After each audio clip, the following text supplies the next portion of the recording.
السلام علیکم ورحمۃ اللہ وبرکاتہ۔ اللہ کی بہت بڑی مہربانی ہے کہ ہم لوگ اس گھر میں پیدا ہوئے جس گھر میں اسلام ہے،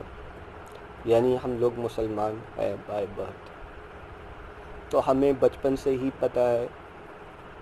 کہ اللہ کی حقیقت دنیا میں کیا ہے اور ہماری حقیقت دنیا میں کیا ہے۔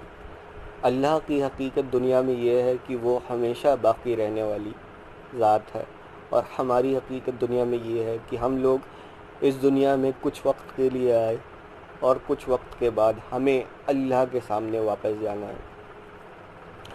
تو یہ سچ میں بہت بڑی نعمت ہے کہ ہمیں یہ حقیقت ہمارے پیدائش کے بعد ہمارے گھر والوں نے، ہمارے ٹیچرز نے، اور ہم جس ماحول میں رہتے ہیں اس ماحول میں ہمیں سیکھنے کو ملی ہے۔ اللہ نے ہر طریقے سے واضح نصیحت کی کہ جو اس دنیا میں پیدا ہوا وہ عبادت کے لائق نہیں، بلکہ جس نے دنیا میں کسی کو بھی بھیجا ہے وہ عبادت کے لائق ہے۔ اور ایک مسلمان اس حقیقت کو بہتر طریقے سے اپنی پیدائش کے وقت ہی پہچان جاتا ہے، اور گھر والے بھی یہ چیزیں بتاتے ہیں کہ ہمیں اللہ کی عبادت اس وجہ سے کرنی ہے کہ وہ ہمیں اس دنیا میں بھیجنے والا ہے۔ اور پوری زندگی ہم لوگ یہی حقیقت کو سمجھنے میں بتا دیتے ہیں کہ ہم کو ایسے کوئی کام نہیں کرنے جس سے کہ اللہ ناراض ہو۔ اللہ ناراض ہوتے تب ہیں زیادہ جب ان کی عبادت کے برابر کسی ایسی چیز کو رکھ دیا جائے یا ایکویلنٹ سمجھا جائے یا اس کی عبادت کی جائے جو کہ اس دنیا میں بھیجی گئی ہے۔ اور اسی چیز کی دعوت اللہ نے ہمیں دنیا میں پھیلانے کے لیے بولا ہے، اور یہی نعمت ہے کہ ہم مسلمان گھر میں اگر پیدا ہوئے ہیں تو اللہ نے ہماری زندگی میں خیر رکھا ہے، اور اس چیز کو سمجھنے کے لیے ہمیں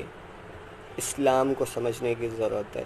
اگر اللہ نے خیر نہیں رکھا ہوتا اور ہماری آزمائش دنیا میں بڑھانی ہوتی تو ہمیں اس گھر میں بھی پیدا کر سکتے تھے جس میں اللہ کی عبادت یا اللہ کی حمد و ثنا یا اللہ کے لیے ذکر و اذکار نہیں بلند ہوتا۔ تو ہم لوگ کو یہ حقیقت سمجھنی پڑے گی کہ ہماری آزمائش، ہماری لائف سٹائل اور ہمارے زندگی کا جو جینے کا طریقہ ہے وہ دوسرے لوگوں کے مقابلے تھوڑا سا آسان ہے، لیکن ہماری بھی آزمائش ہے۔ اور اسی چیز کو سمجھنے کے لیے ہمیں اپنے زندگی میں دین کو لانے کی ضرورت ہے، تاکہ اگر کوئی بھی انسان دین کو سمجھنے کے لیے ایک مسلمان کو اپروچ کرے تو وہ مسلمان اس کو صحیح پکچر یا صحیح ڈائریکشن اسلام کے لیے دینے کے قابل ہو۔ آج مسلمان کے کھانے کی تعریف ہوتی ہے، مسلمان کے پہناوے کی تعریف ہوتی ہے، مسلمان کی خوبصورتی کی تعریف ہوتی ہے، اور مسلمان کے اسٹیٹس کی تعریف ہوتی ہے، جبکہ ایک مسلمان کے دین کی تعریف ہونی چاہیے اور اس کے دین کی وجہ سے اس کے لائف سٹائل کی تعریف ہونی چاہیے۔ تو ہمیں اس چیز پہ فوکس کرنے کی ضرورت ہے۔